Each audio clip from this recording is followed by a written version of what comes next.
ورحمة الله تعالى وبركاته.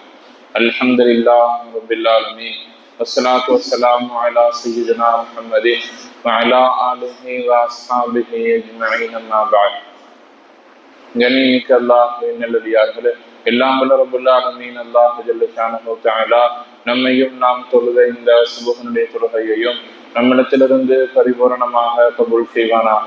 நாம் தொழுத இந்த சுபஹ் தொழுகையின் பரக்கத்தால் இன்றைய தினம் மீதம் இருக்கக்கூடிய 4 வேளை பரலான தொழுகைகளை இமாம் ஜமாத்தோடு உடல் ஆரோக்கியத்தோடு ஆஃபியத்தோடு மன நிம்மதியோடு நின்று தொழுகக்கூடிய பாக்கியத்தை அல்லாஹ் நம் அனைவருக்கும் தந்து நடருள் புரிவானாக. காலம் காலம் எல்லாம் லா இலாஹ இல்லல்லாஹ் முஹம்மதுர் ரசூலுல்லாஹ் என்கிற கலிமாவோடு வாழ்ந்து மரணிக்கிற நல்ல நசீபையும், கடன் இல்லாமல் வாழ்ந்து மரணிக்கிற நல்ல நசீபையும், நம்முடைய சொல்லால் செயலால் பிறருக்கு எந்த விதத்திலும் இடையூறு தராமல் வாழ்ந்து மரணிக்கிற நல்ல நசீபையும் அல்லாஹ் நம் அனைவருக்கும் தந்தருள்வானாக. இன்றைய நாளில் நாம் மேற்கொள்ள இருக்கிற வியாபாரங்கள், விவசாயங்கள், கொடுக்கல் வாங்கல் அனைத்திலும் அல்லாஹின் நிரப்பமான லாபத்தையும் அபிவிருத்தியையும் பரக்கத்தையும் தந்து நிலருள் புரிவானாக. வானம் பூமிகளால் ஏற்பட இருக்கிற பேராபத்துகளை விட்டும் பலா முசீபத்துகளை விட்டும் அல்லாஹ் நம் அனைவரையும் பாதுகாப்பானாக. இன்றைய நாளில் நாம் மேற்கொள்ள இருக்கிற பிரயாணங்களை அல்லாஹ் ஜல்ல ஷானஹு தஆலா பாதுகாப்பானதாக ஆக்கி தந்திருள்வானாக. ஆமீன் ஆமீன் யா ரப்பல் ஆலமீன். கண்ணியமிக்க அல்லாஹ்வின் நல்லடியார்களே, நேற்றைய தினம் பேசுகையில் மனிதர்கள் பேசக்கூடிய வீணான பேச்சுக்கள் அவர்களை நரகத்தின் பால் கொண்டு சேர்த்து விடுகிறது.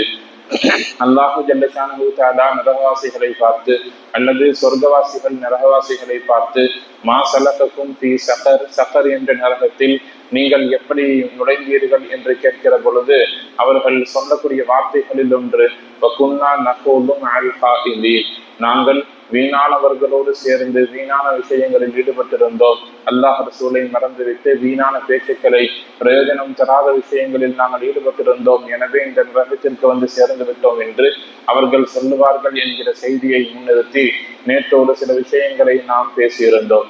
தொடர்ந்து பார்க்கிறோம், ஒரு மனிதன் வீணான விஷயங்களில் ஈடுபடுவதை விட்டுவிட்டு வாழக்கூடிய காலகட்டங்களில் அதிகமான நன்மையை செய்வதன் மூலமாக மனிதர்களை சம்பாதித்துக் கொண்டார் என்று சொன்னால் நபி ஸல்லல்லாஹு அலைஹி வஸல்லம் அவர்கள் சொல்லுகிறார்கள், அவருக்கு சொர்க்கம் வாஜிபாகிவிட்டது.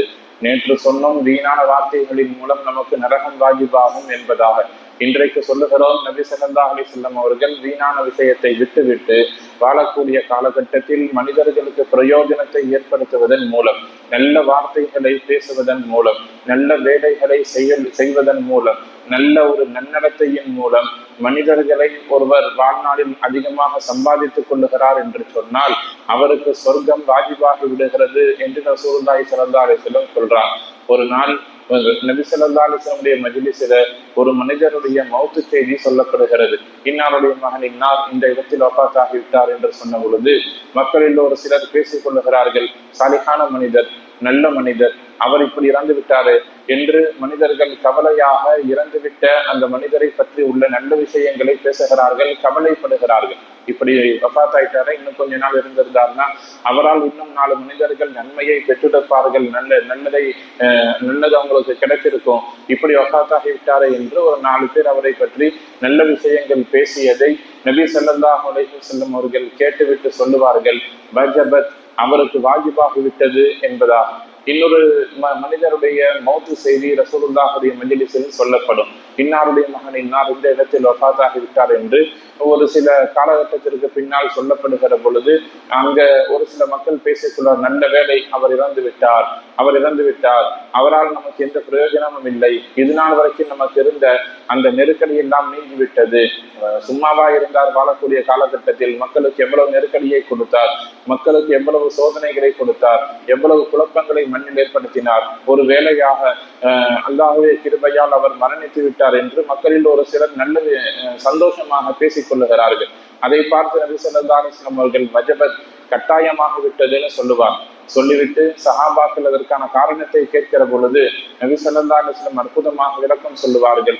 ஒரு மனிதர் வஃபாத் ஆகிறார், அவருடைய வஃபாத்தின் செய்தியை கேட்டு மக்கள் கவலைப்படுகிறார்கள், அவரை பற்றி நல்ல விஷயங்களை பேசுகிறார்கள் என்று சொன்னால் வஜபத் லஹுல் ஜன்னah, அவருக்கு சொர்க்கம் வாஜிபாகி விட்டது. ஒரு சில மனிதர்கள் இருக்கிறார்கள், அவர்களுடைய கெட்ட செயல்பாடுகளின் காரணமாக வாழக்கூடிய காலகட்டத்தில் மக்களுக்கு கொடுத்த அந்த தொல்லைகள், மக்களுக்கு கொடுத்த அந்த நெருக்கடிகள், அவர்களை பற்றி ஏற்படுத்திய அந்த குழப்பங்களை எல்லாம் பார்த்து ஒருவர் இறந்ததற்கு பின்னால் இவரோடு இந்த தொல்லை தீர்ந்தது என்று மக்கள் சந்தோஷப்பட்டார்கள் என்று சொன்னால் வஜபத்துல நான் அவருக்கு நரகம் வாஜிபாகிவிட்டதுன்னு சொன்னார். நாம் கவனிக்கிறோம், வாழக்கூடிய காலகட்டத்தில் மட்டுமல்ல, வாழ்க்கைக்கு பின்னால் நம்முடைய சொர்க்கத்தையும் நரகத்தையும் தீர்மானிக்கக்கூடியவர்களாக நம்மை சுற்றி இருப்பவர்களும் இருக்கிறார்கள் என்பதை கவனத்தில் கொள்ள வேண்டும். நம்முடைய இபாதத்துகள் ஒரு புறம் நமக்கு சொர்க்கத்தையும் நரகத்தையும் பெற்றுத்தரக்கூடிய காரணியாக இருந்தாலும் கூட அல்லாஹு ஜல்ல ஷானஹு தஆலா முஆமலத்துன் நாஸ், மக்களுடனான பழக்க வழக்கம் என்பதையும் கவனிக்கிறான். ஒருவர் துன்யாவில் வாழும் பொழுது எவ்வளவுதான் இபாதத்தின் மூலம் நன்மையை சேர்த்திருந்தாலும் கூட அந்த மக்களுடைய பழக்க வழக்கத்தில் குறைபாடுகளை ஏற்படுத்தி விடுகிறார் என்று சொன்னால் அதன் மூலம் அந்த நல்ல அமல்கள் பாழாக்கப்பட்டு விடும் என்பதை நாம் கவனத்தில் கொள்ள வேண்டும். அமல்களுக்கான கூலியாக கிடைக்கக்கூடிய நன்மை இருக்கிறது, அது சொர்க்கத்தையும் நரகத்தையும் பெற்று தருவதாக இருந்தாலும் அது நமக்கு நிரந்தரமான பிரயோஜனத்தை தராது. உதாரணத்துக்கு பாருங்க, ஒருவர் வாழ்நாளில் நிறைய தர்மம் செய்திருக்கிறார், நிறைய தொழுதிருக்கிறார், எல்லா நல்லமல்களும் செய்திருக்கிறார், அந்த அமலுக்கான கூலி அவருக்கு நிரந்தரமாக இருக்குமான்னு கேட்டா இருக்காது. நேற்றைய தினம் பேசும் பொழுது கூட சொன்ன ஞாபகம் இருக்கிறது, ஒருவர் நாளை மறுமையில் நிறைய அமல்களை கொண்டு வருகிற பொழுது அவருடைய அமல்கள் எல்லாம் அவர் யாருக்கு குறை செய்தாரோ, யாருக்கு அவர் தீங்கிழைத்தாரோ அவருக்கு அந்த நன்மைகள் பங்கிட்டு கொடுக்கப்படும் என்பதாக நபி ஸல்லல்லாஹு அலைஹி வஸல்லம் அவர்கள் ஹதீஸ்ல சொல்லியிருக்கிறாங்க. எனவேதான் நாம் சம்பாதிக்கக்கூடிய நன்மைகள் நமக்கு பிரயோஜனம் தர வேண்டும் என்று சொன்னால் இபாதத்தில் நாம் கவனம் செலுத்துவதை போல மக்களுடைய பழக்க வழக்கத்தில் நாம் கவனம் செலுத்த வேண்டும். நாம் இறந்தால் நம்முடைய மரணத்தினுடைய செய்தியை மக்களுக்கு மத்தியில் கேள்விப்படுகிற பொழுது மக்கள் நமக்காக துஆ செய்யக்கூடியவர்களாக நம்முடைய மரணத்தை எண்ணி மக்கள் கவலைப்படக்கூடிய அளவிற்கு நாம் ஒரு 4 மனிதர்களை துன்யாவில் சம்பாதித்து வைக்க வேண்டும். அந்த செய்தியை கேட்ட பொழுது ரசூலுல்லாஹ் அதைத்தான் சொன்னார். இவருடைய வஃபாத்தின் செய்தியை கேட்டு 3 பேர் கவலைப்படுகிறார்கள், 4 பேர் அவரை பற்றி நல்ல விஷயங்கள் பேசுகிறார்கள் சொன்னா அந்த 4 நபர்கள் பேசக்கூடிய நல்ல விஷயத்தின் காரணமாக அவருக்கு சொர்க்கம் வாஜிபாகி என்று நபி ஸல்லல்லாஹு அலைஹி வஸல்லம் அவர்கள் சொன்னாங்க. ஒரு ஜனாசா போகிற பொழுது ரசூலுல்லாஹ் சொன்னாங்க, முஸ்தரீஹுன் வ முஸ்தராஹுன் மின்ஹு, ஒன்று இவர் துன்யாவிலிருந்து நிம்மதி பெற்று விட்டார் அல்லது இவரால் துன்யா நிம்மதி பெற்று விட்டது. 2ல ஏதாவது ஒன்றாகத்தான் இந்த ஜனாசா இருக்கும். இவர் துன்யாவிலிருந்து நிம்மதி பெற்று விட்டார் என்று சொன்னால் இவர் சொர்க்கவாசியாக இருக்கிறார். இவரால், இவருடைய தொல்லைகளால், இவருடைய கெட்ட செயல்பாடுகளால் துன்யாவில் இருப்பவர்கள் இந்த மரணத்தின் மூலம் நிம்மதி பெற்று விட்டார்கள் என்கிற அடிப்படையில் இருந்தால் இவர் நரகவாசி என்பதாக ரசூலுல்லாஹி ஸல்லல்லாஹு அலைஹி வஸல்லம் அவர்கள் சொல்லுவாங்க. எனவேதான் ஒரு முஸ்லிம் இன்னொரு முஸ்லிமுக்கு ஒரு சில கடமைகளை செய்தாக வேண்டிய கட்டாயம் இருக்கிறது. என்ன கடமைகள்?